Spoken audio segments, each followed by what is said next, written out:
Guys, welcome back to Nandini Pradeep vlog. This is Nandini. ಎಲ್ಲರೂ ಹೇಗಿದ್ದೀರಾ? I hope ಎಲ್ಲರೂ ಚೆನ್ನಾಗಿದ್ದೀರಾ ಅಂತ. ನಾನು ಕೂಡ ಚೆನ್ನಾಗಿದ್ದೀನಿ. ಹಾಗೆ ಇವತ್ತಿನ ವ್ಲಾಗು 3 days ವ್ಲಾಗ್ ಆಗಿದೆ.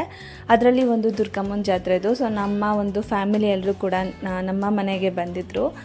ಅದ್ರದ್ದು ಒಂದು ಸಣ್ಣ ವೀಡಿಯೋನ ಮಾಡ್ಕೊಂಡಿದ್ದೀನಿ. ಹಾಗೆ ನಾನು ಕೂಡ ಬೆಂಗಳೂರಿಗೆ ಹೋಗಿರೋವಂಥ ಟ್ರಾವೆಲ್ ವೀಡಿಯೋನೂ ಕೂಡ ಇದೆ.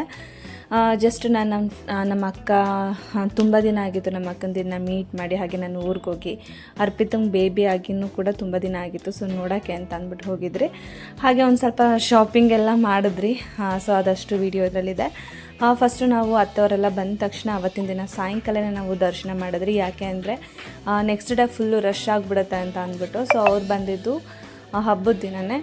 ಸೊ ನಾವು ಕೂಡ ಮಂಗಳವಾರ ಬಂದ್ರವರು. ಮಂಗಳವಾರ ಈವ್ನಿಂಗ್ಗೆ ನಾವು ಬೇಗ ರೆಡಿಯಾಗಿ ದರ್ಶನಕ್ಕೆ ಹೋಗ್ಬಿಟ್ರಿ. ಯಾಕಂದರೆ ಇನ್ನು ಲೇಟ್ ಆದಾಗೆಲ್ಲ ಸ್ವಲ್ಪ ರಶ್ ಜಾಸ್ತಿ ಆಗುತ್ತೆ ಅಂತ ಹೇಳ್ತಿದ್ರು. ಹಾಗಾಗಿ ಬೇಗ ಎಲ್ಲರೂ ರೆಡಿ ಆದ್ರಿ.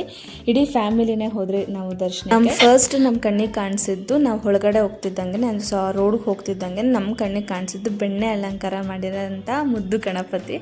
ಸೊ ಆ ಗಣಪತಿ ದರ್ಶನ ತೊಗೊಂಡು ಅಲ್ಲಿ ಗಣಪತಿ ಆಶೀರ್ವಾದನ ತೊಗೊಂಡು ಇನ್ನು ಒಳಗಡೆ ಹೋಗಿದಾಗ ರಶ್ ಇನ್ನೂ ಸ್ವಲ್ಪ ಕಡಿಮೆ ಇತ್ತು. ನಾವು ಬಂದು ಆ ಕ್ಯೂನಲ್ಲಿ ನಿಂತ್ಕೊಂಡಾಗ ಫುಲ್ಲು ಜಾಸ್ತಿ ಆಗ್ಬಿಡ್ತು ರಶ್ಶು. ಹಾಗಾಗಿ ನಮಗೆ ಬೇಗ ಬಂದಿದ್ದು ಒಳ್ಳೆಯದಾಯಿತು ಅಂತ ಅಂದ್ಬಿಟ್ಟು 7:00ವರೆಗೆ ನಾವು ಒಂದು ಕ್ಯೂನಲ್ಲಿ ನಿಂತಿದ್ದು. 9:00ವರೆಗೆ ನಾವು ದರ್ಶನ ಎಲ್ಲ ಮುಗಿಸ್ಕೊಂಡು ಆಚೆ ಬಂದಿದ್ದೀವಿ.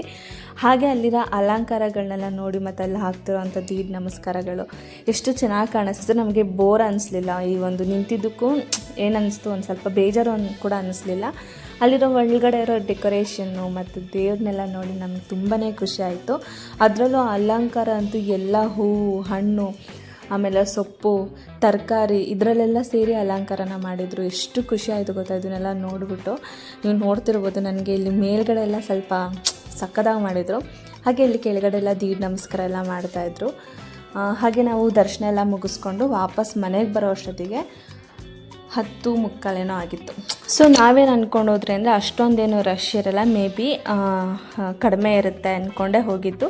ಬಟ್ ಅಲ್ಲೋದ್ಮೇಲೆ ಫುಲ್ ರಶ್ ಆಯಿತು. ಹಾಗೆ ಈ ಅಲಂಕಾರನೆಲ್ಲ ನೋಡ್ಕೊಂಡು ಒಂದು 5 ನಿಮಿಷ ನಿಂತ್ಕೊಂಡ್ರಿ. ಸಖತ್ ಖುಷಿ ಆಯಿತು. ಅಲಂಕಾರ ಅಂತೂ ಸಖತ್ತಾಗಿ ಮಾಡಿಸಿದ್ರು. ಅಲ್ಲಿ ಒಂದಷ್ಟು ಫೋಟೋಗಳನ್ನ ಕ್ಲಿಕ್ ಮಾಡ್ಕೊಂಡ್ರಿ ನಾವೂ. ಹಾಗೆ ಜಾತ್ರೆ ಮಾಡೋಣ ಅಂದ್ಕೊಂಡ್ರಿ, ಬಟ್ ಅಡುಗೆ ಮಾಡಿರಲಿಲ್ಲ. ಹಾಗಾಗಿ ಮನೆಗೆ ಬಂದು ಅಡುಗೆ ಮಾಡಬೇಕಾಗಿತ್ತು. ಸೊ ಗಾಯ್ಸ್, ಇವತ್ತು ನೆಕ್ಸ್ಟ್ ಡೇ ವ್ಲಾಗ್ ಆಗಿದೆ. ಅಂದರೆ ದುರ್ಗಮ್ಮನ ಜಾತ್ರೆ ಹಬ್ಬ ಆಯ್ತಲ್ಲ, ಸೊ ಅದ್ರ next day vlog evening. So ಹುಡುಗರುಗಳನ್ನ ಹೊರಗಡೆ ಕರ್ಕೊಬಂದಿದ್ರಿ. ಅವರು ಎಲ್ಲೂ ಹೊರಗಡೆ ಇರೋದಿಲ್ಲ. ಸೊ ಎಲ್ಲ ಹುಡುಗರು ಒಟ್ಟಿಗೆ ಸೇರಿದ್ರಲ್ಲ, ಹಾಗಾಗಿ ಹೊರಗಡೆ ಕರ್ಕೊಬಂದಿದ್ರಿ. ಗೀತಾಕ್ಕನೂ ಕೂಡ ಬಟ್ಟೆಗಳನ್ನ ಪರ್ಚೇಸ್ ಮಾಡಬೇಕಿತ್ತಂತೆ. ಹಾಗಾಗಿ ಅವ್ರನ್ನ ಈ ಚನ್ನಬಸಪ್ಪ ಅಂಗಡಿಗೆ ಕರ್ಕೊಬಂದಿದ್ರು. ಸೊ ಕಲೆಕ್ಷನ್ಸ್ ಅಂತೂ ಈ ಸರಿ ತುಂಬ ಚೆನ್ನಾಗಿತ್ತು. ಹಬ್ಬ ಅಂತ ಏನೋ ಬಿಟ್ಟಿದ್ರು ಅನ್ಸುತ್ತೆ ಆ ಥರ ಕಲೆಕ್ಷನ್ಸ್. ಇಲ್ಲ ಯಾವಾಗಲೂ ಇರುತ್ತೆ, ನಾನು ನೋಡೋಕೆ ಹೋಗಿಲ್ಲ. ಈ ಕಡೆ ಒಂದು ಅಂಬ್ರೆಲಾ ಟೈಪೆಲ್ಲ ಆಯ್ತಲ್ಲ, ಆ ಥರ ಅವರು ತೊಗೊಂಡ್ರು. ಹಾಗೆ ನನ್ನ ಫೇವ್ರೆಟ್ ಸ್ಪಾಟು ಮೋಮೋಸ್ ತಿನ್ನೋಕ್ಕೆ ಅಂತ ಅಂದ್ಬಿಟ್ಟು ನಮ್ಮ ಫ್ಯಾಮಿಲಿನ ಕರ್ಕೊಂಡು ಬಂದ್ರಿ. ಹಾಗೆ ನಮ್ಮ ಸವಿತಕ್ಕ ಪಿಂಕಿ ಅವರು ದರ್ಶನ ಮಾಡಿಲ್ಲ, ದೇವ್ರ ದರ್ಶನ ಮಾಡಿರಲಿಲ್ಲ.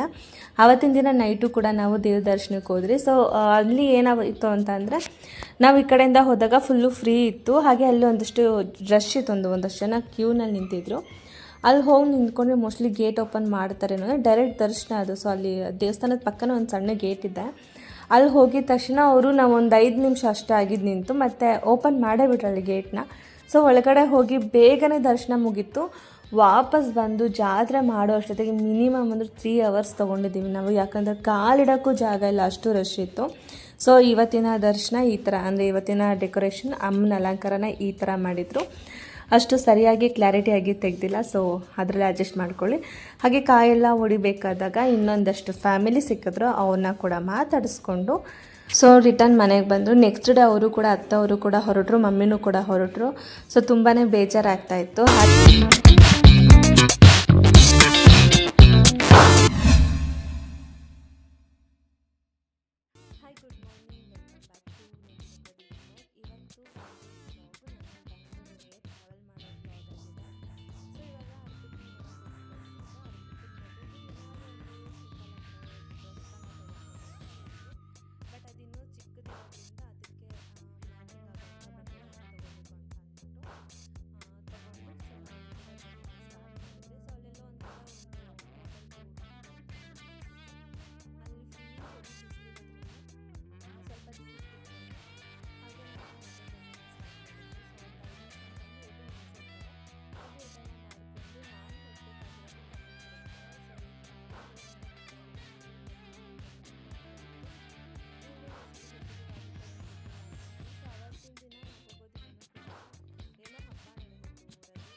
ಫೈನಲಿ ನಾನು ಮೆಜೆಸ್ಟಿಕ್ಕಿಂತ ಮಾರ್ಕೆಟ್ಗೆ ಹೋಗ್ತಾ ಇದ್ದೀನಿ. ಯಾಕೆಂದರೆ ಡೈರೆಕ್ಟ್ ಬಸ್ ಸಿಗೋದಿಲ್ಲ. ಅಲ್ಲಿ ಹೋಗಿ ನಾನು ಕನಕಪುರಕ್ಕೆ ರೀಚ್ ಆಗೋ ಅಷ್ಟೊತ್ತಿಗೆ ಮಿನಿಮಮ್ ಅಂದ್ರೂ 9:30 ಆಗಿಬಿಟ್ಟಿತ್ತು.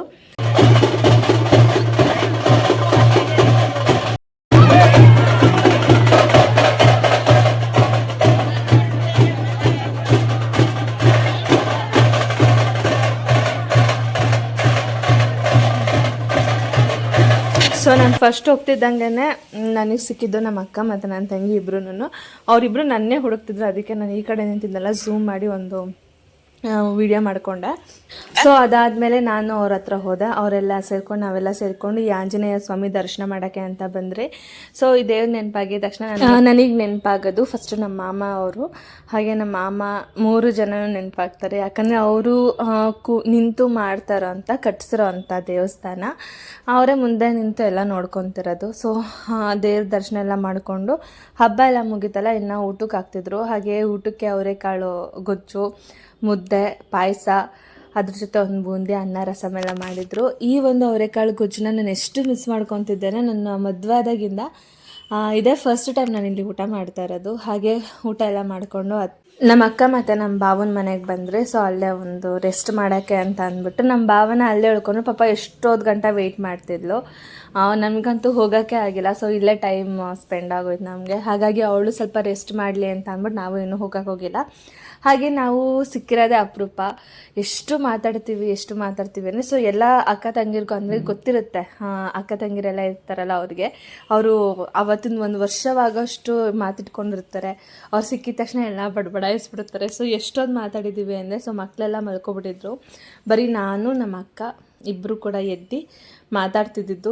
ಎಷ್ಟು ಮಾತಾಡಿದ್ದೀವಿ ನಮಗೆ ಒಂದು ಸ್ವಲ್ಪ ಈ ವಿಡಿಯೋ ನೋಡಿ ಫುಲ್ಲು ಶಾಕ್ ಆಯ್ತು. ಏನೇನೆಲ್ಲ ಮಾತಾಡಿದ್ದೀವಿ, ಹೆಂಗೆಲ್ಲ ಆಡಿದ್ದೀವಿ ಅಂತ ಗೊತ್ತೇ ಆಗಲ್ಲ. ನಾವೆಲ್ಲ ಮೈ ಮರೆತುಬಿಟ್ಟಿರ್ತೀವಿ ಆ ಒಂದು ಮಾತುಕತೆಯಲ್ಲಿ, ಆ ಒಂದು ಪ್ರೀತಿಲಿ, ಆ ಒಂದು ಬಾಂಡಿಂಗಲ್ಲಿ ಎಲ್ಲಾದ್ರೂ.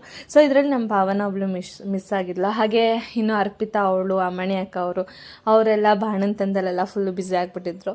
ಇನ್ನು ನಾವು 3 ಜನ ಸಪ್ರೇಟಾಗಿ ಸಿಕ್ಕಿ ತುಂಬ ದಿನನೇ ಆಗಿತ್ತು, ತುಂಬ ದಿನ. ಅದರಲ್ಲೂ ನನಗೆ ಶಾಲಿನಿ ಸಿಕ್ಕಿದ್ರೆ ಶಾಂಭವಿ ಸಿಗ್ತಿರಲಿಲ್ಲ, ಶಾಂಭವಿ ಸಿಕ್ಕಿದ್ರೆ ಶಾಲಿನಿ ಸಿಗ್ತಿರ್ಲಿಲ್ಲ.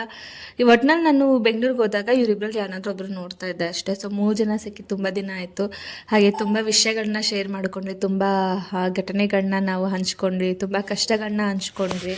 ನಾವೆಲ್ಲರೂ ಮಾತಾಡಿ ಮಲಗಿದಾಗ 3 ಗಂಟೆ ಅನಿಸುತ್ತೆ. ಸೊ 3 ಗಂಟೆಗೆ ಮಲಗಿದ್ದು, ಬೆಳಿಗ್ಗೆ ಲೇಟಾಗಿ ಎದ್ರಿ. ಸೊ ಬೇಗ ಏನು ಎದ್ದೇಳಿಲ್ಲ. ಪ್ರೇಮು ಇವಾಗ ಒಂದು ಸ್ವಲ್ಪ ಚೇತರಿಸ್ಕೊತಾ ಇದ್ದಾನೆ. ಕಾಲು ಇವಾಗೆಲ್ಲ ಸ್ವಲ್ಪ ನೋವು ಕಡಿಮೆ ಆಗಿದೆ. ಸೊ ಇವಾಗ ನಮ್ಮ ಅಣ್ಣನ ಮನೆಗೆ ಹೋಗಿ ಅಲ್ಲಿ ಫ್ರೂಟ್ಸ್ ಎಲ್ಲ ತಿಂದು ಒಂದಷ್ಟು ಮಮ್ಮಿ ದೋಸೆ ಎಲ್ಲ ತಂದುಕೊಟ್ಟಿದ್ರು. ಸೊ ನಾಷ್ಟ ಎಲ್ಲ ಅಲ್ಲೇ ಮಾಡಿದ್ರಿ. ಹಾಗೆ ನಾವು ಮಧ್ಯಾಹ್ನ ಊಟ ಎಲ್ಲ ಮಾಡಿಕೊಂಡು ರಿಟರ್ನ್ ನಾವು ದಾವಣಗೆರೆಗೆ ಹೋಗಬೇಕಿತ್ತು. ಹಾಗಾಗಿ ನಮ್ಮ ಅಕ್ಕ ಮತ್ತು ನಮ್ಮ ಭಾವ ಇಬ್ಬರು ಕೂಡ ಕೋಣನಕುಂಟೆ ಕ್ರಾಸ್ ಕಂಟ ಬಂದರು. ಸೊ ಅಲ್ಲಿಂದ ನಾನು ಹತ್ಕೊಂಡು ಮೆಜೆಸ್ಟಿಕ್ಗೆ ಹೋದೆ. ಮೆಜೆಸ್ಟಿಕ್ಕಿಂದ ಡೈರೆಕ್ಟ್ ದಾವಣಗೆರೆ ಬಸ್ ಹತ್ತಿದೆ. ಸೊ ಅಲ್ಲಿಗೆ ನಾನು ದಾವಣಗೆರೆಗೆ ಬರೋ ಅಷ್ಟೊತ್ತಿಗೆ ಮತ್ತೆ ನೈಟ್ 3 ಗಂಟೆ ಆಗಿತ್ತು. ಎನಿವೇಸ್ ಇವತ್ತು ಬರೀ ಓಡಾಡೋದೇ ಆಗಿದೆ. ಸೊ ಇದು ಒಂಥರ ಟ್ರಾವೆಲ್ ವಿಡಿಯೋ. ಈ ಒಂದು ಅರ್ಧ ಏನಿದೆ ಅದು ಟ್ರಾವೆಲ್ ವಿಡಿಯೋನೇ ಆಗಿಬಿಟ್ಟಿತ್ತು. ನೀನು ದೊಡ್ಡ ಚಿಕ್ಕ ನೀನು ದೊಡ್ಡ ಚಿಕ್ಕ ಗೈಸ್, ನೀನು ದೊಡ್ಡ ಚಿಕ್ಕ ಗೈಸ್. ನಮ್ಮ ಅಣ್ಣ ಹುಚ್ಚ ಆಸ್ಪತ್ರೆಯಲ್ಲಿ ನಿನ್ನೆಲ್ಲ ಎತ್ತಿದ್ರು ಗೊತ್ತಾ? ನಿನ್ನೆಲ್ಲ ಅವನು ಅಲ್ಲ MG ರೋಡ್ ಹತ್ರ ಹಿಮಾಚಲ್.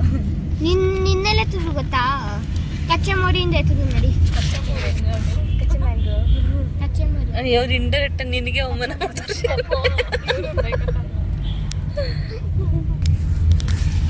ಅವ್ನು ಮಾತಾಡೋದ್ರಲ್ಲಿ ಅರ್ಥನೇ ಇರಲ್ಲ, ಆದ್ರೂ ಮಾತಾಡ್ತಾನೆ. ಅದಕ್ಕೆ ನಮಸ್ಕಾರ. ಕನ್ನಡಿಗ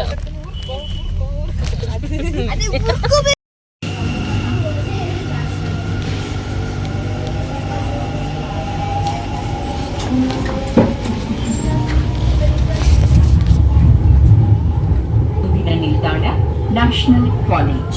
Next station is National College.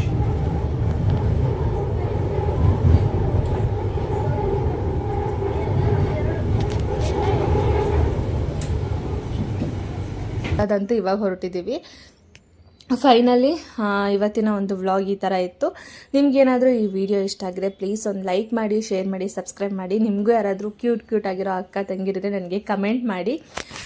ನಿಮ್ಮ ಅಕ್ಕ ತಂಗಿರ ಜೊತೆ ಬಾಂಡಿಂಗ್ ನಿಮ್ದು ಯಾವ ಥರ ಇದೆ ಅಂತ ಅಂದ್ಬಿಟ್ಟು. ಸೊ ಇವತ್ತಿನ ವಿಡಿಯೋ, ಇವತ್ತಿನ ವ್ಲಾಗ್ ಇದಾಗಿತ್ತು. ನನ್ನ ಫ್ಯಾಮಿಲಿ ನನ್ನ ಜೊತೆ ಯಾವಾಗಲೂ ಸದಾ ಇರುತ್ತೆ, ನನ್ನ ನಂಬಿಕೆಯಲ್ಲಿ ನಾನು ಇರ್ತೀನಿ. ಸೊ ಇವತ್ತಿನ ವ್ಲಾಗ್ ಈ ಥರ ಇತ್ತು. ಪ್ಲೀಸ್ ಒಂದು like and share and subscribe ಮಾಡಿ. Thank you so much. ನಾನು ನಿಮ್ಮ ನಂದಿನಿ, ನನಗೆ ಇದೇ ಥರ ಸಪೋರ್ಟ್ ಮಾಡಿ. ಇನ್ನಷ್ಟು ವೀಡಿಯೋಗಳ ಜೊತೆ ನಾನು ನಿಮ್ಮ ಮುಂದೆ ಬರ್ತಾ ಇರ್ತೀನಿ. Thank you so much. Love you all. Bye.